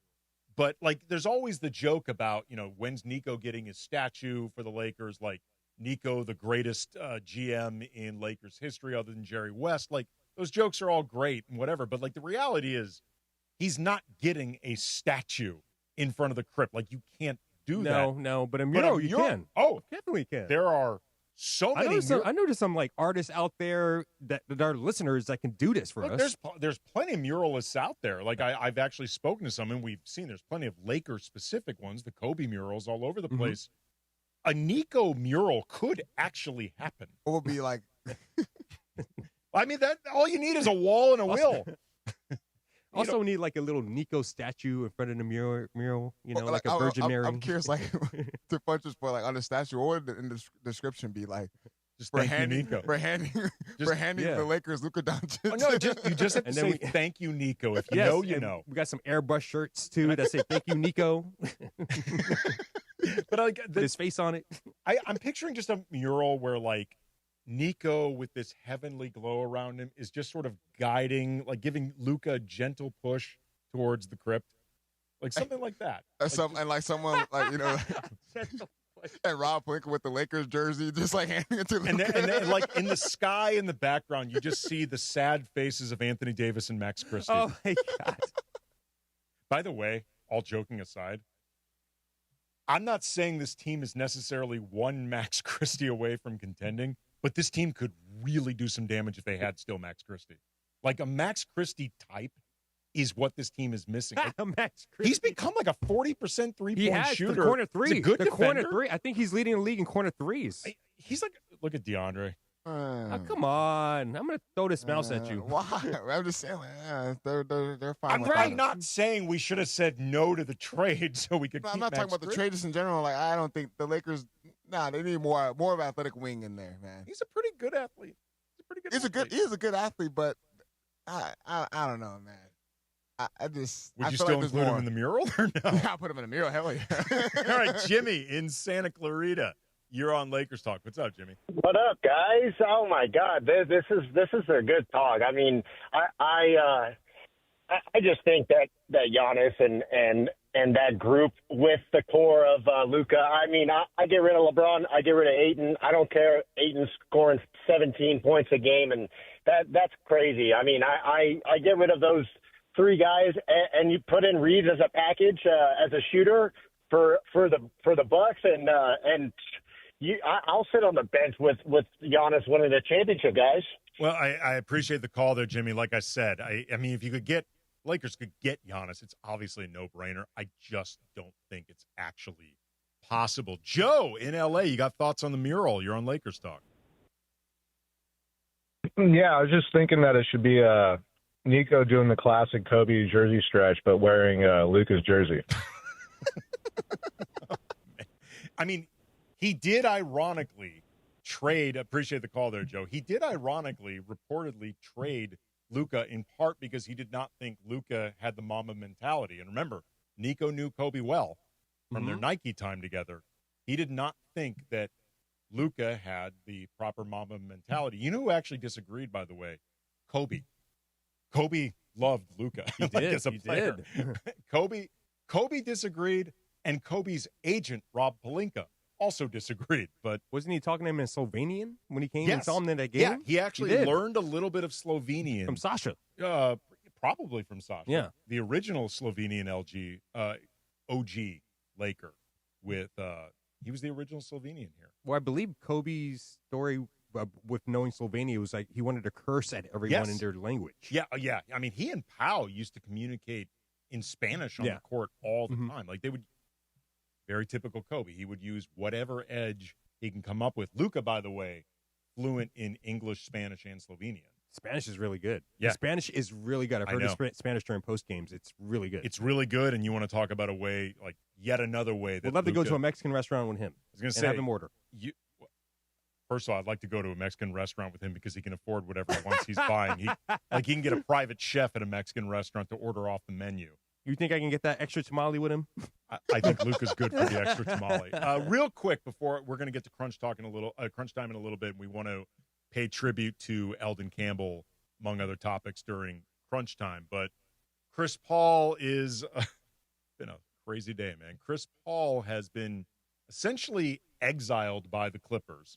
He is not with the team. He has not been formally waived, but he's not with the team right now. This was something that was decided, I guess, in the middle of the night. What is it? They can't waive him right now? They can't cut him now or whatever? They can't buy him? Well, what's going on? I'm not. It's just, I've heard so many different reports about this morning.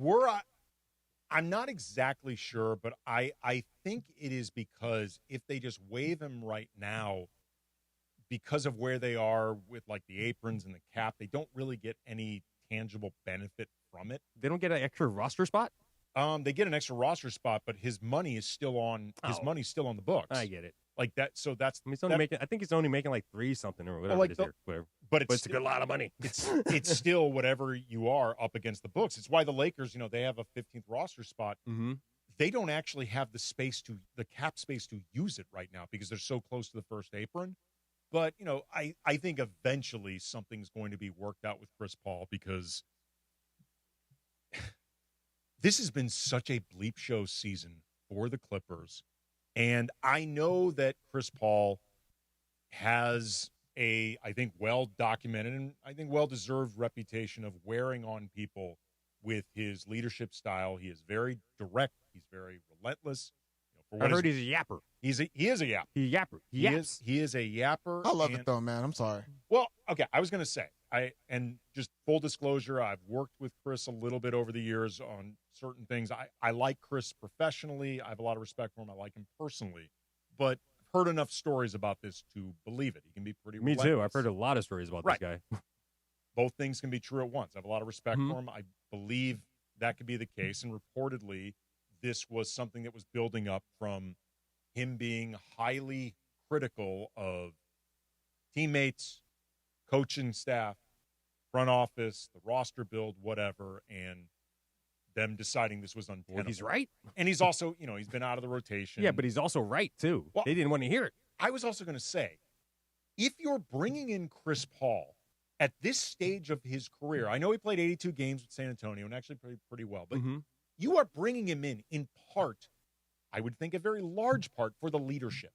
Like, especially for a team where the two best players are Kawhi Leonard and James Harden, neither of whom are particularly renowned for their leadership. Not vocal guys. I mean, yeah, Kawhi speaks like once every 7 days. Like, one of those guys is a very active vocal leader. So that's a big reason you're bringing in Chris Paul in the first place. And these guys know what Chris is like because he's been in their building. So unless they either underestimated what that would be like or they got too caught up in the whole Chris Paul retiring as a Laker, the story of it all, bringing him in, like, what were they expecting? Like, what were they actually expecting with this? I don't know because like you said, like Chris Paul's been in the Clippers organization already. He played 5 years there. I mean, he is who he is. Exactly. And everyone knows around the league how Chris Paul is and how he goes about things. He's probably the greatest Clipper of all time. If you can make that argument.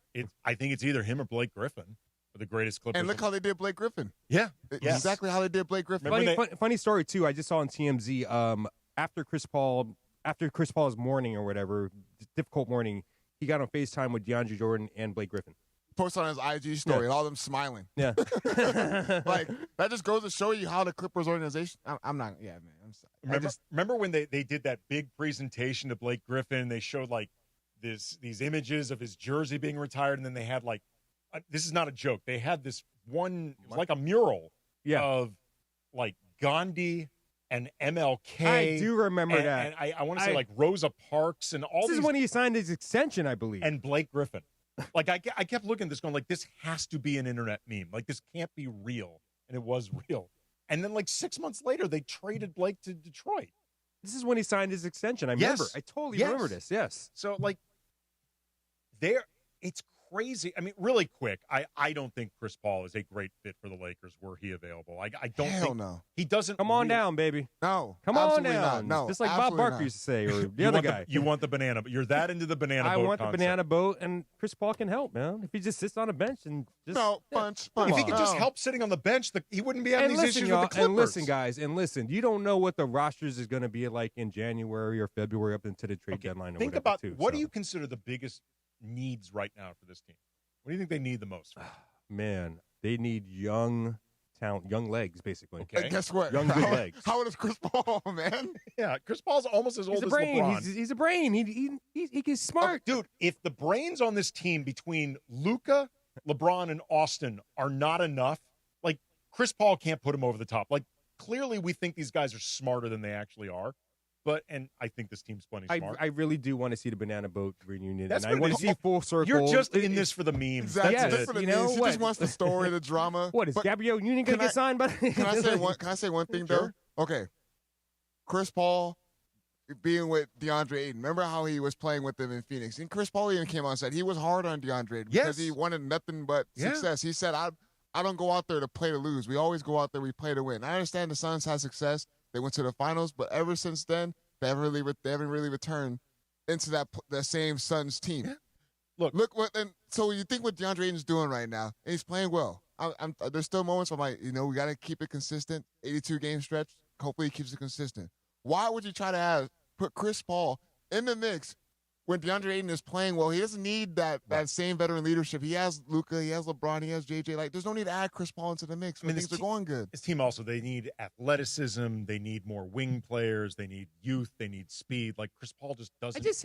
I just hate like in a Hall of Famer how his career ends like this. Dude, I just hate this.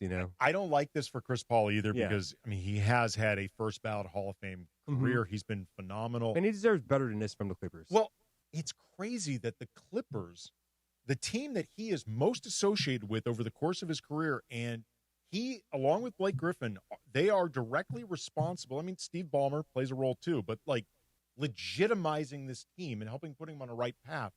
It is insane how the Clippers, like a year ago, maybe even less, were considered, I think, pretty widely. I mean, coming into the season, they were expected to do big things. I mean, some people to win with a bunch of unks on the team, man. I'm sorry. It's a new NBA, baby. You got to be able to run up and down, baby. But it is so crazy how over the course of like a year, they've been considered widely in NBA punditry circle, and I know a lot of Laker fans would disagree, a lot of locals would disagree, but they have been considered one of the best run franchises in the NBA. In less than a year, they are a freaking bleep show, man. Like they are a mess. This is a curse, right? This has to be a curse, Andy, right? I have told you my theory. I know there are listeners who've heard my theory. Until the Clippers formally disassociate with Shelley Sterling, the number one fan. Remember she's when still going to the? I don't know, but she was. I don't know. It was like I know there that was contractual language where she got to be the number one fan. It wasn't just enough to get rid of Donald Sterling because she played a role in all the stuff that he did. Not just, I'm not talking about with the Clippers, but I'm talking about as a racist landlord. Just look, all I'll say is Google Shelley Sterling health inspector. All I got to say, Google it. It's there. It's not good. All right, coming up, we're going to close out, as always, with Crunch Time, and we're going to pay tribute to the late Elden Campbell. It was announced that he passed away yesterday. A Laker who has a very specific association with the team that I find really interesting. So we'll get into that coming up next, 710 ESPN. Hey guys, it's the holiday season, and this is the best time of the year for sports. We got bowl games, we got basketball, we got playoff pushes. It's all happening at the same time of the year. And while you and I are out here making decisions every day, what gifts to buy, who we're going to buy them for, what we're going to eat, which game to watch, there's one place where it feels so good to be right, and that's Prize Picks. You know, we got a brand new feature here on Prize Picks. It's now the early payouts. If your lineup gets off to a hot start, you may now have the option to cash out those winnings before the game even finishes. So it's kind of like, do you want what's behind door number one, or do you want to play it out and see what's behind door number two? Download the Prize Picks app today and use the code CAPPY, K-A-P-P-Y, to get $50 in lineups after you play your first $5 lineup. That's code CAPPY, KAPPY, to get $50 in lineups after you play your first $5 lineup. And remember, follow me at Scott Kaplan on Prize Picks. Prize Picks, it's good to be right. The town loves a good highlight. But what happens after the lights go out? That's where real work starts. At Vista Paint, we're here for the ones that don't skip prep, who show up early, take clean edges, and don't cut corners. We make the paint that covers, sticks, and gets it done, going strong past the hype, because the best jobs don't need a filter, just the right tools. When you're working late and pushing through the weekend, you need a partner that stands with you. No gimmicks, no shortcuts. Just reliable products and local service you can trust. Vista Paint. No flash, just finish. To help those who want to be helped, but may not be able to afford it. That's what PGA Tour winner Grayson Murray had envisioned for a foundation before he sadly took his own life at just 30 years old.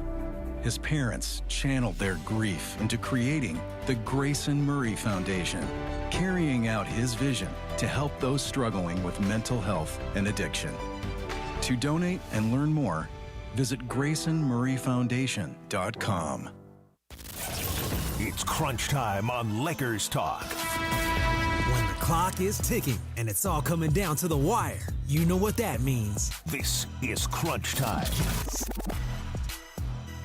And as always, we close out Lakers Talk with crunch time, and this is an unusual but I think appropriate, sadder, more melancholy crunch time. It was announced yesterday, or news broken, however you want to put it, that Elden Campbell, who played several years with the Lakers, passed away at age 57. To the best of my knowledge, a cause of death has not been. I have not. I'm looking through many. What is the word? News reports or eulogies? Yeah, eulogies or whatever, yes. That I couldn't find anything. I have not seen anything either. I saw statements from Byron Scott and Cedric Sabalas, both clearly very, very broken up by this, saddened. Elden Campbell, beyond being a Laker for several years, he's an L.A. guy. He went to Morningside High. I didn't know he went to Morningside High. Yeah, I just saw it right now. Same school as Byron Scott. They were there at different times because Byron, played a generation with Showtime before Elden Campbell entered the league. And I also learned, I did not realize this, that Cedric Sabalas went to Morningside High with Elden Campbell. Like, I did not realize that. I think they were high school teammates. Cedric Sabalas said in particular, this was really hard for him. And, that period of the Lakers, the early 90s, immediately post-Magic, that's actually the time where I first gravitated towards the franchise and became a huge fan IRL.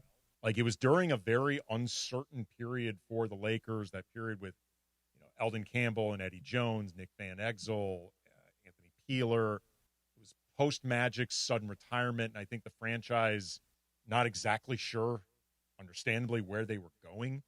And I remember at the time there being some frustration from the fans, and a lot of it directed towards Elden Campbell, who Byron even said, like, he was not driven to be the best he could be. He was good, but not driven to be the best he could be.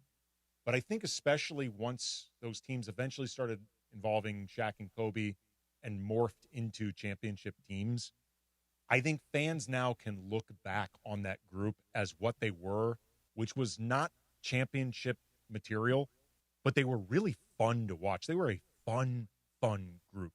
It's like one of those teams that, on a league pass that you have to watch. Yeah. Back in the day. If you had a league pass or whatever, yeah. Pre-league pass. Pre-league pass, yes. One of those fun young teams or whatever that went up and down. The other thing I had forgotten, and when I saw people tweeting about Elden and saying forever champion, I had forgotten that he was a part of that 2004 Pistons team that beat the Lakers in the finals. Like, he was a deep reserve. He didn't play a lot, and I think that's in part why I'd forgotten. It was, I want to say, his last or second to last year in the league, something like that. Second to last year in the league. I did not realize that he was a part of that group. My God, I'm looking at his stats for that year in Detroit. 65 games played, 27 games started. I mean, I can't remember that. I can't remember. honestly do not remember Elden Campbell being on that team at all. No, I just remember Rasheed Wallace coming in midseason. But I do remember him when he was with the Lakers. He is one of those guys that I will always associate with becoming a Laker fan. Like, those teams are and the Lakers weren't even necessarily that good then. And I hate to say this, but he's probably the reason why Michael Thompson was not on the Lakers after 1991. I hate to say that because he came in and Michael Thompson was sort of on the way out, and Elden played a lot in those NBA finals, that 91 finals, and Michael didn't play, and then all of a sudden Elden was in and Michael was out. And remember, there was a few years where the Lakers were trying to pair up Shaq and Elden. Oh, yeah. That was fun. It never quite worked in terms of how far they wanted to go, and then he and Elden had a jumper, man. He did. Oh, look, man, when Elden was free throw line jumper, man. When Elden was on, he was a really good player. He and Eddie Jones, who I still hear from Laker fans pissed that they traded him. That they traded Eddie Jones. I'm sorry, guys. He was insane. Didn't he go into Glenn Rice deal? Yeah, of course. It was Elden Campbell and Glenn Rice were. Elden Campbell and Eddie Jones, and I want to say B.J. Armstrong. Yes, B.J. Armstrong, you're right. They were part of that deal. Glenn Rice comes over. J.R. Reed also came over with That's Glenn right. Rice. That's right. And Glenn Rice was part of the first of the three-peat titles. I mean, he was a secret weapon because of his shot. Except he and Phil did not get along, and then Phil Jackson and Glenn Rice's wife did not get along. I've heard that rumor, and I've heard those It's stories. not a rumor. It was confirmed by Glenn Rice's wife. They did not get along. Okay. But, again, rest in peace to Elden Campbell. I know it was a sad, pretty shocking announcement. You're not a real Laker fan unless you know who Elden Campbell is. Are you gonna do that now? I am. You're gonna become that old man yelling at a cloud? Yes, I am. Just like Michael Jordan did. DeAndre, do you know nothing about Elden Campbell?